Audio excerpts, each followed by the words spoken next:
আসসালামু আলাইকুম ওয়ারাহমাতুল্লাহি ওবারকাতুহ। আল্লাহ বান্দার দোয়া কবুল করেন, সেটা আল্লাহ নিজেই অঙ্গীকার করেছেন। তা আমাদের উচিত হচ্ছে দোয়া করে যাওয়া, আর এটা ভেবে নেওয়া যে আল্লাহ নিশ্চয় আমাদের দোয়া কবুল করবেন। কখনো এটা বলা যাবে না যে আল্লাহ আমাদের দোয়া কবুল করেন না। অনেকেই অভিযোগ করেন, আল্লাহর কাছে এত দোয়া করি, আল্লাহ দোয়া কেন কবুল করেন না? তো আসুন জেনে নেই দোয়া কবুল না হওয়ার 5টি কারণ। কিছু পাপ আছে যা বান্দার মাঝে উপস্থিত থাকলে তার দোয়া কবুল হওয়ার জন্য বাধা হয়ে যায়। তাই খেয়াল রাখতে হবে, এই পাপগুলো এড়িয়ে চলতে হবে।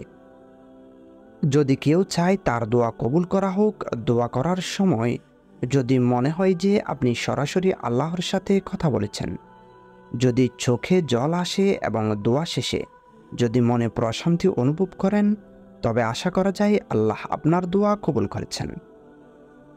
জীবনের যে কোনো ক্ষেত্রে সফলতা অর্জনের পূর্ব শর্ত হল সঠিক সময়ে সঠিক পদ্ধতিতে সুপরিকল্পিতভাবে কঠোর অধ্যবসায়, পরিশ্রম ও সাধনা করা, পাশাপাশি আল্লাহর উপর ভরসা করা এবং তার সাহায্য ও দয়া লাভ করা। শুধু চেষ্টা পরিশ্রম দ্বারা প্রত্যাশিত সফলতা আশা করা যায় না, যদি না মহান আল্লাহ তার রহমত ও সাহায্য দ্বারা সিক্ত করেন। অনুরূপভাবে সফলতা লাভের জন্য কেবল আল্লাহর দয়া আশার হাত গুটিয়ে বসে থাকাও বুদ্ধিমানের কাজ নয়। কারণ মহান আল্লাহ মানুষকে শ্রম নির্ভর করেই সৃষ্টি করেছেন। দুনিয়াবি ক্ষেত্রে সফলতা লাভ করার জন্য যেমন কষ্ট পরিশ্রম করা জরুরি, তেমনি আল্লাহর নৈকট্য হাসিল ও তার সান্নিধ্য লাভের জন্য প্রয়োজন কষ্ট ও পরিশ্রম। একজন সামান্য মানুষের কাছে 5-7 বার চাইলে সেও না বলতে লজ্জা পায়, আর আমার মহান রব যিনি সবচেয়ে বড় দাতা, তার কাছে চাইব আর তিনি ফিরিয়ে দিবেন, এটা হতে পারে না। এমন বিশ্বাস রেখে দোয়া চালিয়ে যাওয়া নবী সাল্লাল্লাহু আলাইহি ওয়াসাল্লাম বলেছেন। আল্লাহ তাআলা বলেন, আমার বান্দা আমার প্রতি যেমন ধারণা করে আমি তেমন। হারাম খাদ্য, হারাম পানীয় ও হারাম বস্ত্র, কেউ হারাম কোনো খাবার খেলে বা কারো খাবার হারাম টাকায় কেনা হলে, পোশাক হারাম বা হারাম টাকায় কেনা হলে আল্লাহ ওই অবস্থায় তার দোয়া কবুল করেন না।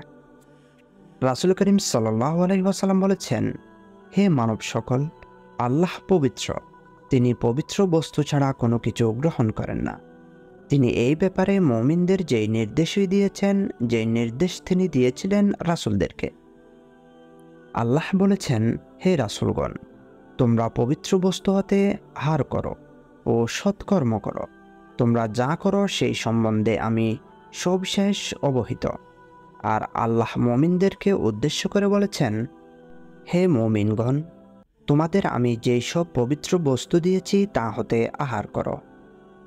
এ কথা বলার পর রাসূল করিম সাল্লাল্লাহু আলাইহি ওয়াসাল্লাম এমন এক ব্যক্তির কথা বললেন, যে ব্যক্তি দীর্ঘ সফর করে মাথার চুলগুলোকে এলোমেলো করেছে এবং পদযুগল দোলায় দূষরিত করছে, অতঃপর আকাশের দিকে হাত তুলে দোয়া করে, হে আমার প্রভু, হে আমার প্রভু, কিন্তু তার খাদ্য হারাম, তার পোশাক হারাম, তার শরীর গঠিত হয়েছে হারাম দিয়ে, কিভাবে তার দোয়া কবুল করা হবে? সৎ কাজের আদেশ ও অসৎ কাজের নিষেধ বর্জন করা, মানুষকে ভালো কাজের দিকে আহ্বান না করলে বা খারাপ কাজ থেকে বিরত থাকতে না বললে, অর্থাৎ দাওয়াতে ধর্মের প্রতি অবহেলা করলে তার দোয়া আল্লাহ কবুল করেন না। নবী করিম সাল্লাল্লাহু আলাইহি ওয়াসাল্লাম বলেছেন, তোমরা অবশ্যই সৎ কাজের আদেশ করবে ও অন্যায় কাজে বাধা দেবে, আর যদি তোমরা তা না করো আল্লাহ তোমাদের প্রতি শাস্তি নাজিল করবেন। অতঃপর তোমরা দোয়া করবে, কিন্তু তিনি তা কবুল করবেন না। দোয়া কবুলে তাড়াহুড়া করা। অনেকে কিছুদিন দোয়া করার পরে আল্লাহ বিশেষ কোনো হিকমত অনুযায়ী দোয়া কবুল হতে দেরি হলে তাড়াহুড়া করে বা হতাশ হয়ে পড়ে, অভিযোগ করা শুরু করে দেয়, কই এত দোয়া করলাম, আল্লাহ দোয়া তো কবুল করেন না, আল্লাহ মনে হয় আমার কথা শুনেন না। নাউজুবিল্লাহ, নাফরমানি ও কুফরি কথা। এমন কথা বলার শাস্তিস্বরূপ সত্যিই আল্লাহ তার দোয়া আর কবুল করেন না। এই জন্য ধৈর্য ধরে দোয়া করে যেতে হবে। মনে রাখতে হবে জাকারিয়া আলাইহিস সালাম অনেক বছর দোয়া করার পরে তার দোয়া কবুল হয়েছিল। তিনি পুত্র সন্তান পেয়েছিলেন, একেবারেই বৃদ্ধ বয়সে। তিনি ছিলেন আল্লাহর নবী, আর আমরা নিশ্চয় তার থেকে উত্তম না। এই জন্য অবস্থা যাই হোক, ধৈর্য ধরতে হবে ও মৃত্যুর পূর্ব পর্যন্ত আল্লাহর কাছে আশা রেখে দোয়া করে যেতে হবে।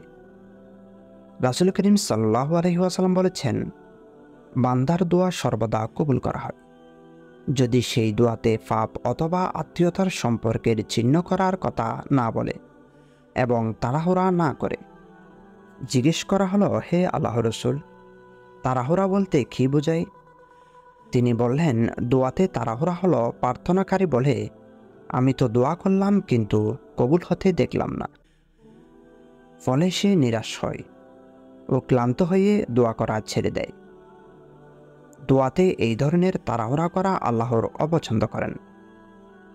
যেমন তিনি বলেছেন, আর মানুষ অকল্যাণের দোয়া করে যেভাবে সে কল্যাণের দোয়া করে, তবে মানুষ তো অতিমাত্রায় তরাপ্রিয়। তবে দোয়ার ভিতরে এই কথা বলা নিষেধ নয় যে, হে আল্লাহ, এটা আমাকে খুব তাড়াতাড়ি দিয়ে দেন। দোয়াতে তাড়াহুড়া করার অর্থ হলো দোয়া করে কেন এখনও দোয়া কবুল হলো না, এমন ভাবনা নিয়ে ক্লান্ত হয়ে দোয়া করা ছেড়ে দেওয়া। অন্তরের উদাসীনতা, মুখে দোয়া করে আর যদি দোয়ার প্রতি অন্তর উদাসীন থাকে তাহলে দোয়া কবুল হয় না। অর্থাৎ যেই দোয়া করে সেই শুধু মুখে মুখেই দোয়া করে, কিন্তু দোয়া কবুল হবে এমন দৃঢ় আশা, বিশ্বাস বা আল্লাহর প্রতি আস্থা নাই। নাউজুবিল্লাহ। যেমন হাদিসে এসেছে, রাসূল করিম সাল্লাল্লাহু আলাইহি ওয়াসাল্লাম বলেছেন, দোয়া কবুল হবে এই দৃঢ় বিশ্বাস রেখে তোমরা দোয়া করবে এবং জেনে রাখো আল্লাহ কোনো উদাসীন অন্তরের প্রার্থনা কবুল করেন না।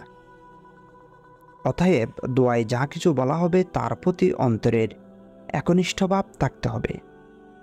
মুখে যা বলা হলো মন তার কিছুই বুঝল না, আবার অন্তর বুঝল ঠিকই, কিন্তু তার কথার প্রতি একাগ্রতা ছিল না, মনে ছিল অন্য চিন্তা ভাবনা। তাহলে এই দোয়াকে বলা হবে উদাসীন অন্তরের প্রার্থনা, যা আল্লাহ কবুল করেন না। ব্যক্তিত্বের এক বিশেষ ধরনের দুর্বলতা, কিছু চারিত্রিক ত্রুটির কারণেও দোয়া কবুল করা হয় না। যেমন রাসূল করিম সাল্লাল্লাহু আলাইহি ওয়াসাল্লাম বলেছেন, 3 ব্যক্তি এমন যে তাদের দোয়া কবুল করা হয় না। যেই ব্যক্তির অধীনে দুশ্চরিত্রা নারী আছে কিন্তু সে তাকে তালাক দেয় না। যে ব্যক্তি অন্য লোকের কাছে তার পাওনা আছে কিন্তু সে তার সাক্ষী রাখেনি।